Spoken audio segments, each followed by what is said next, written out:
Prime debate में आज हमारे साथ ज्योति खंडेलवाल मैडम है कांग्रेस से। आप जयपुर की महापौर रह चुकी हैं। महेश शर्मा जी हैं वरिष्ठ पत्रकार, और मनीष पारिक साहब हैं हमारे साथ। आप जयपुर के डिप्टी मेयर रह चुके हैं, भाजपा का प्रतिनिधित्व कर रहे हैं इस बहस में। बहुत स्वागत है आप सभी का। मनीष जी, कर्नाटक की सीएम पद की जो कुर्सी है उसके लिए आपने कांग्रेस से बाड़ेबंदी कराने की नौबत ला दी थी, सुना है।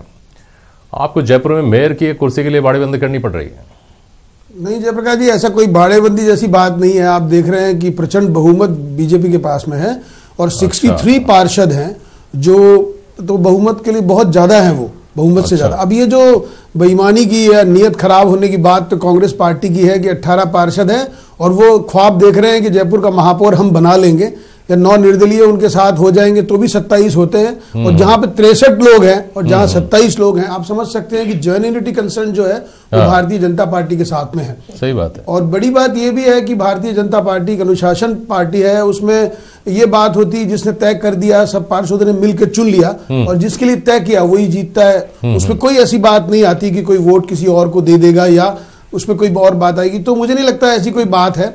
लेकिन इतनी जेन्युइन, इतनी डेमोक्रेटिक एस्पेक्ट पर भारतीय जनता पार्टी ने अडॉप्ट की है प्रोसीजर कि पहले महापौर थे, जब लोगों ने कहा इनको बनाना है तो उनको बना दिया, अब जो वो कहेंगे उनको फिर बना देंगे। अच्छा, आपको नहीं लगता? मुझे भी नहीं लगता मनीष जी, किसी को भी नहीं लग रहा था एक्चुअली। लेकिन जब ये पता चला कि 63 जो पार्षद हैं उनको एक रिसोर्ट में रखा गया है, एक होटल में रखा गया है, स्नेह मिलन कर रहे होंगे नव वर्ष का, या 26 जनवरी आ गई, अब 26 जनवरी का कर रहे होंगे?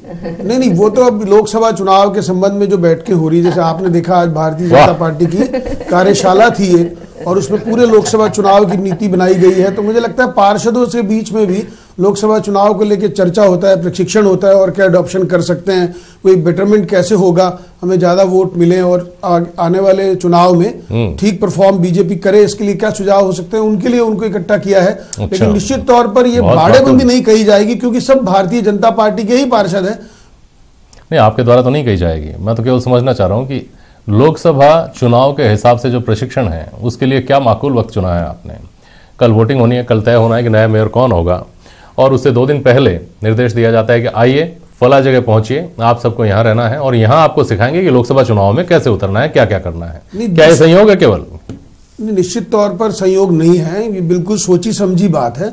अब चूंकि अभी आपने कार्यशाला प्रदेश की हुई, वहां सब लोकसभा से लोग आए थे, और इसी तरह से जो जयपुर की है, सब जिलों की हर लोकसभा का भी कार्यशाला होनी है, तो उसकी इसका ये समय चुना है। दूसरी बात ये सुझाव आया था कि हम वहीं से ही वोट देने भी सीधे चले जाएंगे, तो ये हमारे लिए अनुकूल रहेगा, तो आप यहाँ पर इसको अभी कर लें। तो निश्चित तौर पर जो शहरी इलाका है, जो नगर निगम क्षेत्र है, उस क्षेत्र में इससे ज्यादा माकूल बात नहीं हो सकती कि सारे पार्षद एक जगह पर रहें और दूसरे दिन वोट देने जाएं। बिल्कुल सही बात है।